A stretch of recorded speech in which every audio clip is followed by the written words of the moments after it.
Zombie apocalypse.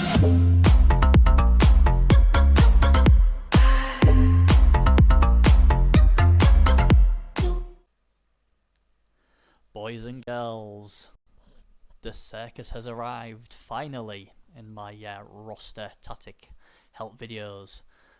Today we are looking at Kislev Circus. Obviously my name is Bernard Buffon, and basically what we do in these videos, we're going to have a look at a few different TV rosters, starting rosters, and also basically telling you which roster I would take in the official Cyanide Cup competition. And after that we'll then go and have a look at how I would skill the players and why. Now Kislev Circus is quite a new team, isn't it? I mean, obviously they basically reskin of the slam, and basically there are a lot of leaping about all over the shop. It's a very unique team. It's completely different what I like, and it just adds a bit more variety, and that's what Legendary Edition has done with the 8 new races. They all do different things, like the vampires, the halflings, the goblins. Obviously this team where they leap all over the place. I just think it's fantastic. So let's get on with it then. So the first roster is basically, what would it look like if we took all 4 Blitzers? Now these Blitzers are really expensive, 110 grand. They don't even come with block, what to me is a bit of a shambles. What they come up with is leap, long legs, jump up, and diving tackle. So it's interesting, but for 110k I think it's pretty pricey. But if you wanted all 4, this is how you do it, and then obviously you can really then only afford Landman after that, so you get 7 Landman. Unfortunately though, you'd only have 2 team rerolls, and I think this is probably one of the worst setups in my opinion. Because like I say, usually with the Blitzers, the best thing about the Blitzers is they start with block, so they're more reliable, meaning less turnovers, but they don't have block. So it's a bit of a downer. The only good thing about this roster is they've all got AV8, so obviously you've got no AV7 in there.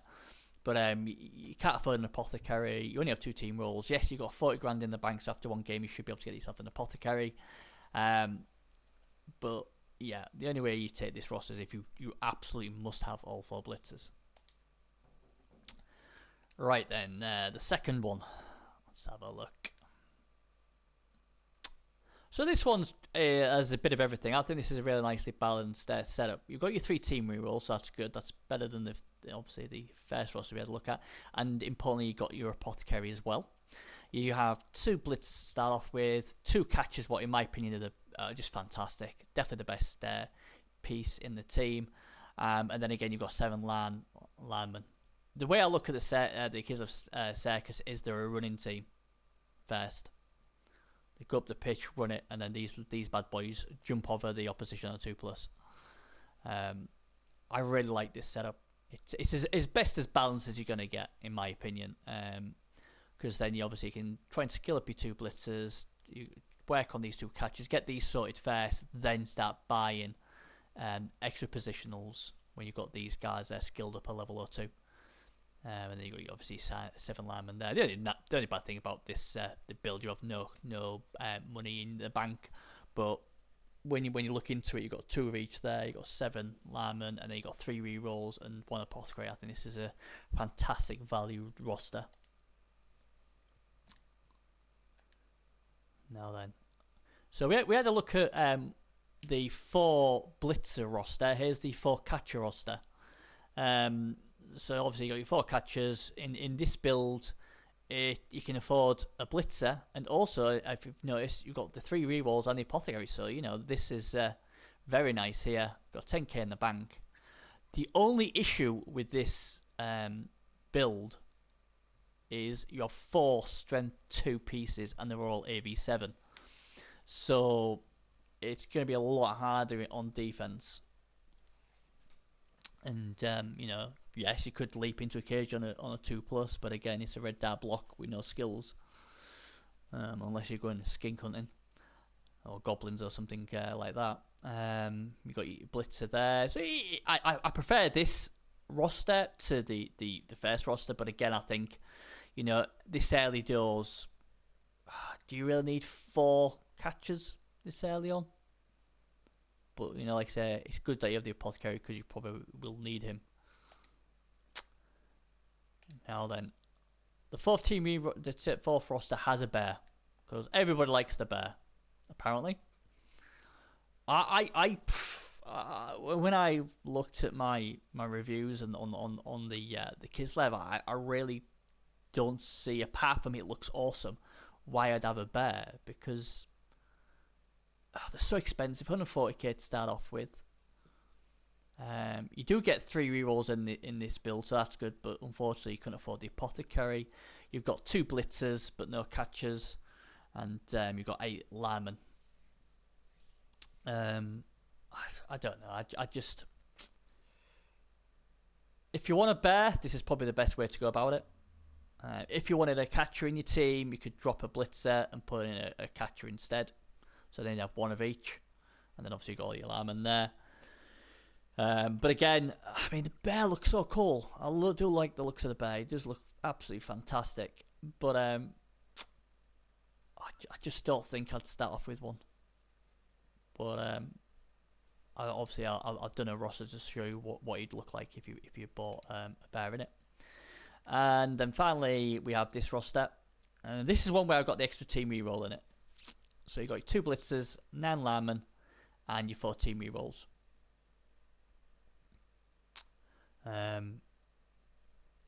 If you want the apothecary, you could drop a blitzer for a Landman, and then you get an apothecary, but then you'd have 10 Landman and a blitzer. Or what you could do is you could just do this and go like that instead. 3 rerolls and apothecary. But again, it goes quite similar to the other. So I'm not a big fan of this build of the 4 rerolls, to be honest. I mean, I understand why people would want it, because you know, you could be leaping all over the place. A lot of people just love leaping, so obviously you'd be betting rerolls a bit more than usual. But I don't know if I'd be a big fan of that one. Right, so obviously in the Champions Cup, which build would I go with? It'd be this one. I just think this is the better balanced one overall. You've got your 2 blitzers, you've got your 2 catchers, you've got 3 rerolls, you've got an apothecary. This is the safest build and the best build, I think, if you're trying to go on the Cyanide official Champions Cup. Then this gives you a nice build, and that's what I'd be taking. You cover all the bases basically. So yeah, that's definitely the one I'd go for. Right then, so we picked our roster, what we're going to go with, how would we level them up.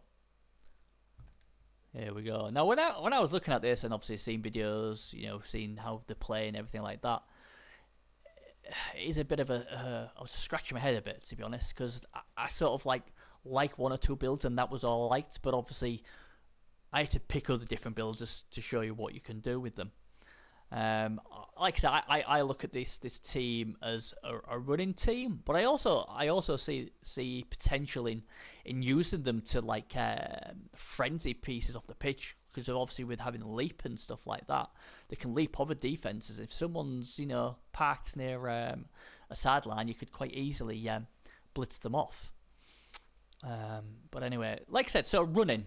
Okay, I think in as high as you go TV wise, your catchers are going to be having the ball all the time. They're the ones who are going to be running, and this to me is the best build.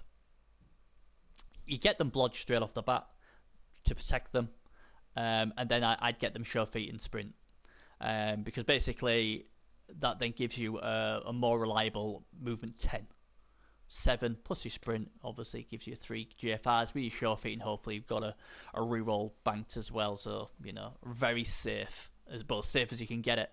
And I think you're basically screening off your ball carrier or in a cage or whatever, and you're trying to get him into 10 squares away, because then all of a sudden people can put like defense and all that sort of stuff, but he can just leap over, and with having agility 4, it's fantastic. And then even if they do column defenses and he has to do a few tackles, dodge through a few tackle zones, it's still agility 4, and you're probably going to be looking for like a 3+ with your built-in reroll, unless the guy has tackles. So this build to me is the best build.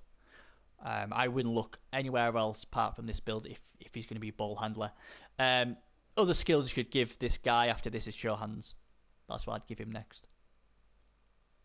That would be the next one I would give him. Right, let's have a look at this next one. Right, okay, this one is the other build I like. This is basically going after the ball carrier. If you don't want to put on a Landman, then this is what I would do. I'd go with Wrestle, Strip Ball, Dauntless. The only thing with that, I'd go with Wrestle first, and then I was really split between Dauntless or Strip Ball, because only strength 2. Maybe Dauntless, then Strip Ball. It's your own personal preference. Either way, whichever one you pick next, go with the one after that, and then obviously Tackle as well. The only way Tackle comes before Strip Ball is if you're in a league where there's a lot of show hands about. But this is definitely, I mean, you're leaping into a cage on a 2+. Another option as well, what you could do as well, is if one of your catches as guard, he leaps in the cage on a 2+, and gives an assist for this guy, so then it'd be classed as a strength 3, and get a 1-down block. So that's the other way you could go about it. And this is the great thing about them. The catches to me make the Kislev team. If you can get an agility upgrade on a Blitzer, oh wow, even better. But yeah, fantastic. I'd get at least 2 of these guys, because they can still score as well. Now then, if you really want to make a Kislev catcher into a catcher, and ironically I don't really like this build, even though they're supposed to be catchers, then this is how I'd go about it. Again, I'd go with Blodge first, block and dodge to keep them alive better and to take less hits, shall we say. And then I'd go catch. And then after I got Blodge, anytime I roll a double, I'd get Nerves of Steel. Because then obviously he can catch it in traffic, and then obviously he can leap out of traffic as well. I just don't like this build myself. Because if you've only got one of these guys, you're probably going to be sending him quite further up, and he's going to be isolated. And you can see people with tackle piling on pieces, just jumping all over him and then fouling him to death. And I think you've got to try and protect your catches, because these 4 pieces are what make Kislev great, in my opinion. So I just don't like this build. I personally think Kislev are a running team.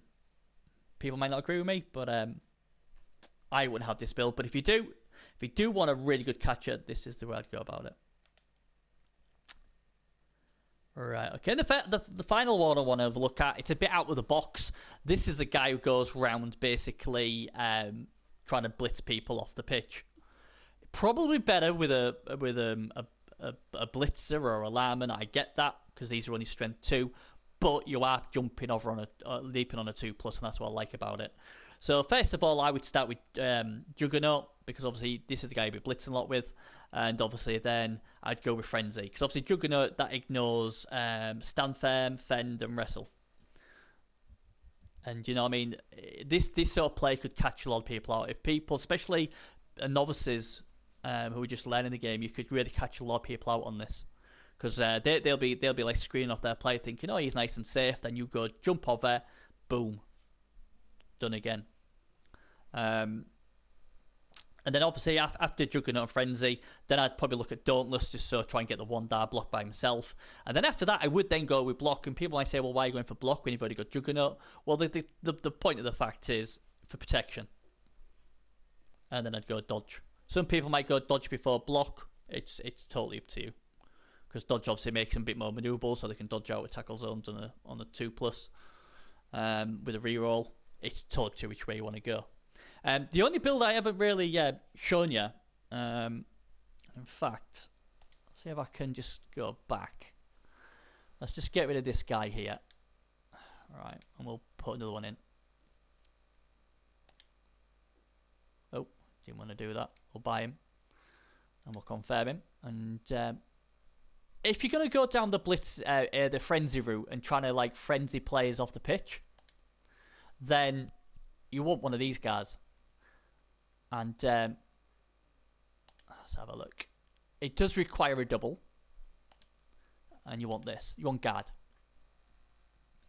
because what basically happens then is, if you've got guard, you can jump him into a cage on a 2+, what will help the assist on any other guy who tries to cage break. What gives you a very good chance of at least 1 die or a 2-dar block. And also, if you're going to frenzy with one of your other pieces, you can leap this guy over, so they work as a tag team. And then he'll park himself next to the guy trying to blitz out. And then obviously, if you're doing with a catcher, you've got 1 die block. Or even better, if you're doing it with, I don't know, Blitzer, you're going to get a 2 die block. So I would look to try and get guard on one of these catchers somewhere. Have to get it somewhere. After that, it's your own personal preference. Could go block. And then obviously you could then maybe go dodge if it lets me do it, just to keep him protected, because obviously he's going to be working in tandem. And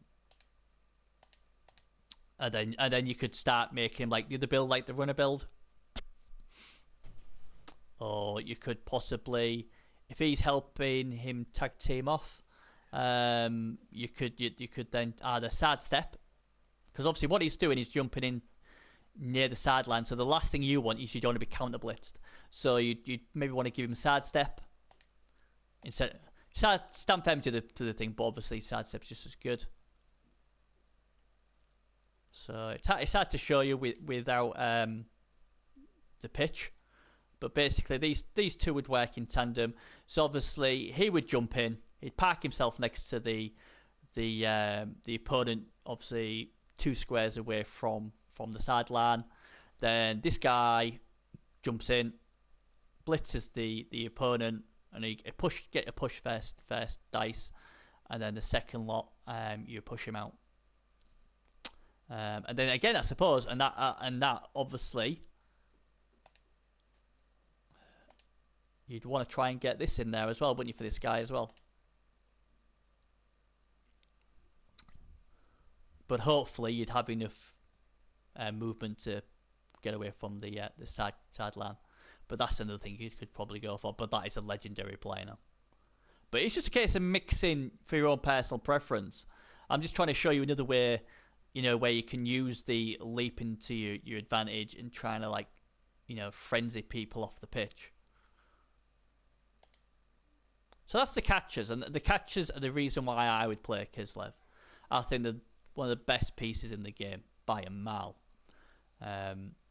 Strength, I'd take definitely on them. Movement, from a runner, definitely. Others, not so sure. Although people say, oh, movement's the best thing in the game. It is very, very good. It depends when I get the movement. If I get late on, I'm more likely to take it. Like I say, for this guy here. For this guy, definitely take movement somewhere in there.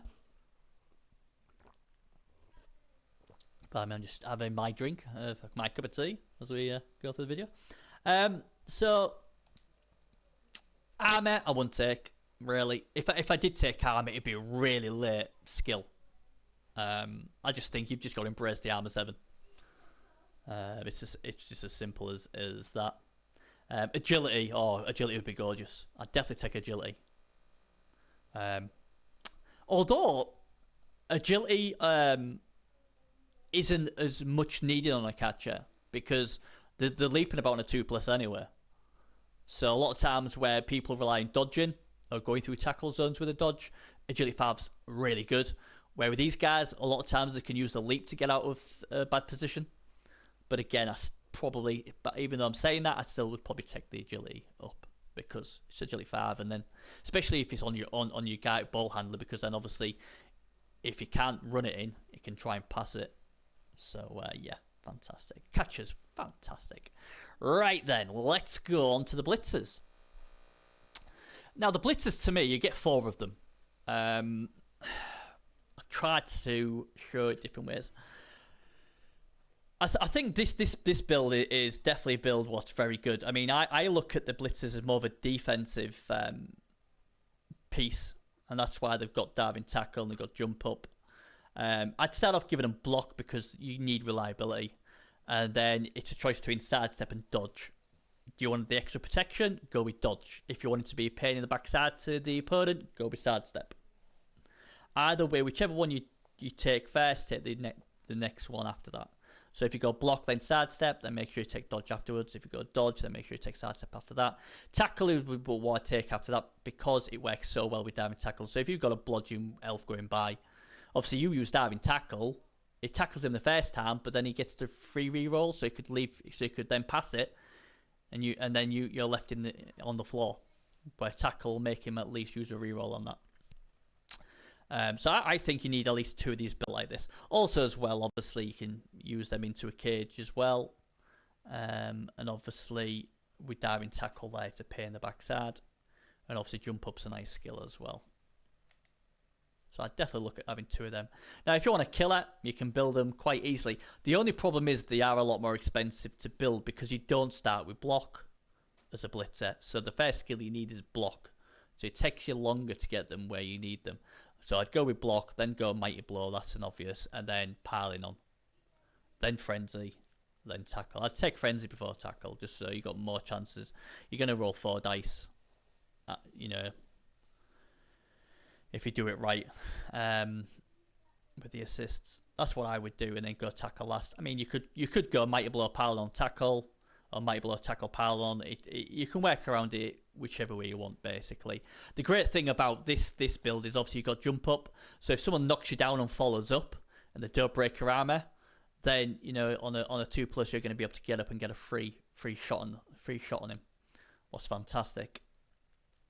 But these do take a lot of time to build. I mean, this is, like I say, this would cost you 210 in TV. But yeah, I mean, like I say, I won't put anyone off it. But I would have loads of these, maybe 1. But it is nice. It'll take you a while to get him though. This next one's a great one. I like this build as well. Obviously, again, you start off with block. And you've got to get guard somewhere. You've got to get guard somewhere in your team, and this is where your blitzers are really important because obviously they've got strength access, yeah, this is more like a roadblock. You start off with block, you get your guard, then you get your blodge, and then you get your stand firm.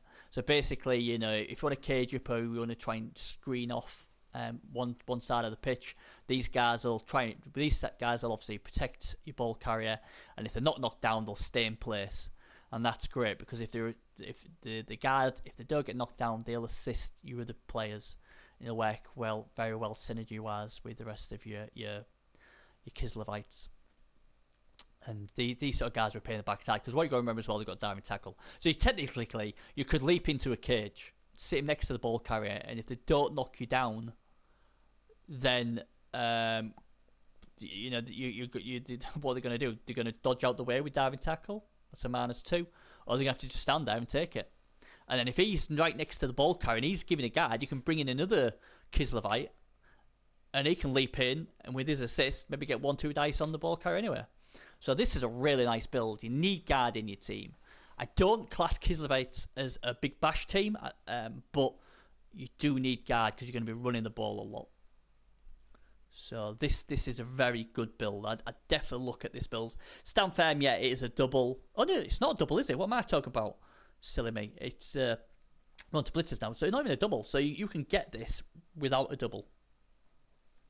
You could do 4 guards like this, and you'd be fine. Can you imagine having 4 guards like this? It would be a pain in the backside.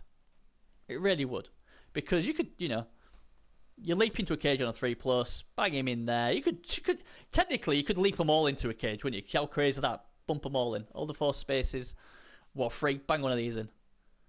Oh, I know what I'll do. I'll chain push my ball carrier out. No, you won't, because guess what? I've got stand firm. So unless you've got Juggernaut, and be honest, let's be honest, not many people take Juggernaut, but they don't on the consoles anyway. You could make a right pain in the backside. Yeah, you still need a 3+ to leap in there, but you've got rerolls, right? Yeah, so many options you can do. And this is why leap is so great. You don't want to overuse it, but when you do use it and it does pay off, it's fantastic. An agility increase on these guys is golden. I'd want agility more than strength on these guys every day of the week.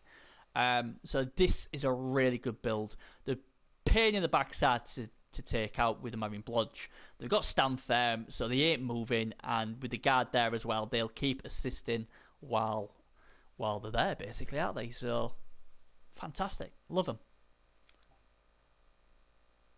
And then the final one is basically, you remember when I was talking to you about going frenzy hunting and trying to surf players? This is the Blitzer equivalent to the other guy. The bonus is on this guy is strength 3 instead of strength 2. The negative is obviously it's a 3+ leap instead of a 2+. But again, with a reroll, you've got a good chance of passing it, haven't you? So obviously you start with block because, hell, you need block. Then I'd go with Frenzy, and then I'd go Juggernaut. Because I think with block, there's still plenty of options where you can still get the push arrows and stuff, can't you? So I would go with Frenzy, and then I'd go Juggernaut. I think that's just a fantastic setup. And then after that, you're probably looking either stand firm to make sure you don't get counter-surfed, or guard, just because you need guard all the time, don't you? You need guard everywhere. But again, it's another thing, because basically what you're doing with these leaping guards who've got Frenzy and Juggernaut and stuff like that is you're forcing your opponent to do stuff he doesn't want to do. Because if you watch games, or the games I've seen on the PS4, a lot of coaches will go down one side. They won't go down the middle. They'll either go down the left or they'll go down the right. Now, if they do that, then there's a really good chance they're going to get surfed. And if you've got pieces with guard in there, all they might, like I say, you know when I said about the strength 2 catches, you'd leap him in there, and he's giving you an assistant with guard. You know, you can seriously start surfing a lot of his players off. So if you take away the side, then he's going to have to go down the middle. You're basically forcing him into something he doesn't want to do. And when you start doing stuff like that, you're going to win more, and you're going to take the opponent out of his comfort zone. And this is why leap is such a fantastic skill. It's just a shame they're not agility 4. If it was, though, it'd be a bit OP. But again, it's fantastic. Really is a nice team, Kislev. I can see why a lot of people could have a lot of fun with these. But that's how I would do. I think the surf build is a really important build for Kislev, because it gives you another weapon in your armory, and it makes your opponent worry. If you want to go down the side, you better be careful. You make a mistake, or you get a cheap turnover, these guys will be on you like a rash, and they'll be getting rid of your players. Also, if you go down this route, you can also go for the base stand, +1 to easy injury rolls for surfing players out. So that's another thing you could go for. As you can see on there, though, out of all these, there's only one of these builds with guard. But obviously, you know, you could put guard on that guy. You could put guard on that guy if you want to. It's up to you. It's up to you. But I think, like I said, the killer build, I like the killer. I see why people would want the killer build. I just don't think it's that important. I think if you can start, I think this build's more better. Because basically, if you could set people off the pitch, it's off the pitch. Simple as. This isn't guaranteed to injure players. That is guaranteed to get players off the pitch. Simple as that. So, you know, that's basically the way I'd look at my blitzers. I'd go the defense route with these guys, or the guard assisted way going, or basically the surfing option. Right then, your bear. You tamed a bear. Good old cozy fairball there. When I was looking at what to give this guy, it was like, well, guard is obvious because you've got to get guard somewhere, and obviously he gives you a nice guard. His strength 5. He's got prehensive tail, fantastic, or chains in this guy's thing, and I think stand firm just to keep him in place. If you get to the 3rd skill and you haven't rolled a double for block, then I'd probably maybe even rinse and repeat. Grab's not so bad, I suppose. Break tackle. You see, break tackle is usually quite good on a big guy. But the problem is, you've already got people who can dive into cages. So yeah, break tackle, you could use it so he's not tied down. But, you know, Juggernaut, no, I wouldn't be blitzing with my bear. I'd be doing that with my blitzers or my catchers, trying to save people off the pitch. So I just obviously strong arms pointless. Piling on, I don't really want my bear on the floor. Multiple block, very situational. Strength 5, I suppose you could if you really want to. I just think the two big skills for your bear is guard and stand firm. The rest of the skills, what would be useful, you need a double for. And if I roll a double, I'm getting block every day of the week. Characteristics, well, let's see, what can we go? +1 strength. It's an awkward one, isn't it? You can either take block or you can take strength. If you've already got block, then yeah, take strength. Why not? Strength 6. Personally, if I haven't got block first, I would probably not take the strength. I'd take the block because I think making him more reliable is more important to you than the extra strength. I see it so many times with 3 dice where, you know, people still fail. So I would go with block. Armor value, I wouldn't take. No point. Agility, no point. Movement, he's already fast enough at 6. Most of your guys, the fastest they go is 7. So it can sort of keep up with them anyway. So I wouldn't even take that. So I wouldn't take any of this. The only time I take strength is if I already have block. But even then, I'd be tempted to take pro because it makes it more reliable. I'm quite happy with my strength 5 guy. If I'm, you know, it's one of very few times I probably wouldn't take strength. I need this guy to be built to be reliable. I need his assists to be working with his guard. I need him to stand firm. I can't afford him going, bonehead. I can't. I want him moving, but I can't afford that. So if I can get things like pro and block, that to me is a better game plan than strength. Honestly, guys, it really is. Would I have a bear in my team? I don't know if I would. It's a lot of TV. And that is a negative in my opinion on Kislev is so the TV can rise rapidly quick. It really can. Right, okay. Finally, let's go to the Landman. When I looked at Landman, there wasn't really much I actually liked. Here's your standard line of scrimmage build. I would go wrestle, then fend. Now, if you're all double, let's go dodge. No, let's go guard, shall we? That's what we want. Guard every day of the week on these guys. Don't try and make them into Amazons with blodge. Take guard. Guard is more important. If you can get more guard on your lineman, that frees up your catchers and your blitzers. So this guy goes on the front line. He's got wrestle to drag the opponent down. He's got fend to keep him away from them if they do knock him down. It's nice and simple. 100 TV for that guy. Now this guy, you need at least one of these guys, I think, personally. Because you've got leap. Go wrestle, strip ball, tackle. So if for instance you don't want to cage dive in with your really nice pieces and you think, you know what, I don't really fancy putting a catcher with strength 2 into that cage, a really nice developed catcher who could then fail and get stamped on all over the place, then take a Landman. These are quite easy to build up. They're only 120k, and look at that, he's strength 3. Leaps into cage on a 3+. He's got wrestle, he's got strip ball, he's got tackle. Absolute bargain of a piece, this. Fantastic piece. Build 1 or 2 of these guys and you're laughing. The great thing about Kislev is the ball is never safe against these guys. It's never safe. And if you can get a couple of these guys, then you're fantastic. And the great thing with these is they're not doubles. They're all singles. You know, so you can build as many of these guys as you want. So I think just having 1 or 2 of these back, even if you use them as safeties at the back. So if the opponent breaks through your line of defense, having 1 or 2 of these back, because a lot of time what you see is obviously they'll break through and they'll side cage with 2 or 3 players. This, you know, and then obviously it's like a -2, -3 tackle zone to try and get the player. This guy just goes and leaps in. If they're foolish enough to be right on the edge of the side, then you can push them off. Failing that, you know, you can just leap onto them. Yeah, it might be 2 red die, but the thing is, you've got wrestle, you've got strip ball, you've got tackle. So bar a skull, depending on what skills your opponent's got, you're gonna lose. You're gonna get the ball loose. So for 120k, this is a fantastic value piece, definitely.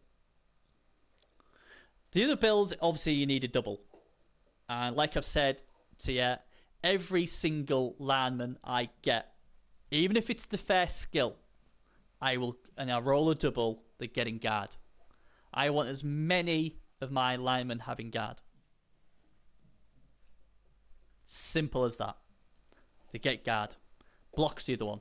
You get a few of these guys with block and guard, fantastic. And again, because of leap, you can move them about and put them into where you need them. Really good. After this, what skill would I get? Ooh, depends what you want to do with them, I guess. If you want to take out big guys, give it Dauntless. If you want to go after blodgers, get Tackle. You know, could even give them Pro if you're really feel a bit fruity. If you got a double though, we got two options. If you roll a double, you can either go dodge and make him a lot safer from getting splattered, or you could go, you know what, I'll go stand firm, keep him in position. I'd probably go stand firm, to be honest. Trying to keep the guard in place is key, I think, on a running team like this. Characteristics, yeah, +1 strength, take that every day of the week. Agility, take that every day of the week. Movement, probably not. Armor value, no. Strength and agility, take it, definitely. And finally, we have, as always, we have a look at the fouling options. To me, I really would have this guy. It's 110 TV. 110 if you go data play sneaky git. That is a lot. I'd probably, if I wanted a fouler, I'd go data player. I wouldn't even attempt sneaky git. If you foul him right, you'll get enough assists to break armor anywhere. And obviously, data play is just a general skill, so it'll be just a single roll, so it'd be 80 TV. 80 TV is probably about the most you really want to be going on a fouler. Anything over that, and you're really losing the value of it. So, you know, I would never take sneaky git because it's a double. If I'm rolling a double, like I've said to you already, I'm getting guard. So there you go. So that's basically it. I mean, it's such a fantastic team, and there's so much you can do with it. I mean, I haven't seen anybody else's videos, but I would say, looking at the build and the way they are, I would be looking to Seth. I would be trying to push my opponent down the middle. I would be getting a piece in position to ready to leap in and take the ball off him. I just would be trying to make it as uncomfortable as possible for my opponent, as you should be doing with any team. And if he does go down the side, then try and manipulate it so he either makes a mistake or or if he badly positions his players, you jump in there. As long as you don't get bad dice jumping in there, then surf his player out. Because if you start surfing a couple of his players out, it's going to mess with his game plan. You're going to have the numbers, and then more than likely he's then probably going to go retreat and then go down back into the middle again. There you go. The other option we haven't had a look at on the Landman is kick. You can do kick and block. Why not? Your movement 7, so that is another option. What you could do with that, I mean, how can I put it without showing on the pitch? Get a guy with block and kick, and then you could kick it short. So then, say if it's like 2-3 squares away from the line of scrimmage, they hurriedly get to the ball and try and cage it up, and then you're going to have about 5-6 pieces ready just to leap in there and take the ball off him. And he's probably not going to get all of his pieces there to protect it. So kick would be a good skill as well with block. So have a look at that as well. You don't always have to kick deep. Because when you look at people's defense setup, the offensive setup on ready to receive the kick, they'll have 3-4 players either in the middle of their half or near the back. So if it's a deep kick, because a lot of people think, oh my god, he's got kick, he's going to try and kick onto the end zone, and I'm going to have to run all the way back. So there'll be people over there. He'll have people on the left flank. He'll have people on the right flank. So he's not going to have the numbers. So if you kick it and it lands 2-3 squares away from the halfway line, you've got a great chance of being able to put pressure on straight away and getting that ball loose. So kick is another skill, what would be very important if you want to be aggressive like that. So that's it. I mean, I think I've probably talked more on this video than any of the others. So my advice to you is your team's a running game. Catchers have to have the ball. Give it to the catchers. When you're on defense, kick it short. Get your defense set up right and kick it short. Put the pressure on from turn 1. Get in that cage. Get rid of the ball. You know? And get it done. Your lineman on a double, every one of them gets guard. Give them guard. You need guard. The more guard your lineman's got, the more dominating your team's going to be in the run game. And it frees up the rest of your players. It frees up your blitzers. It frees up your catchers for taking other skills.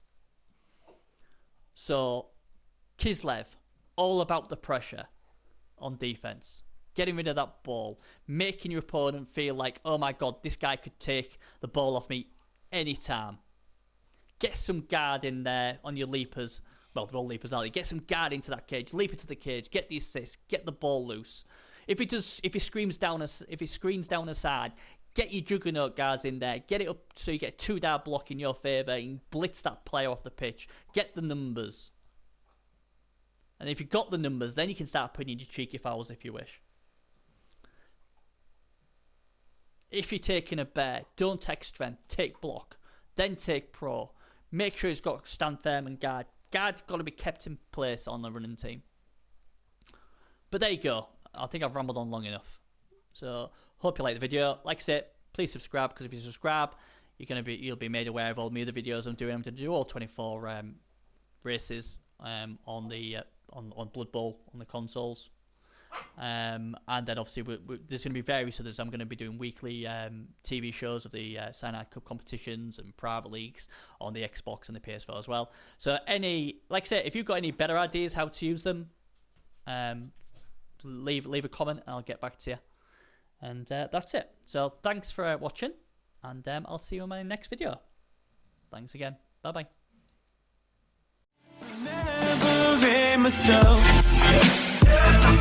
Take me right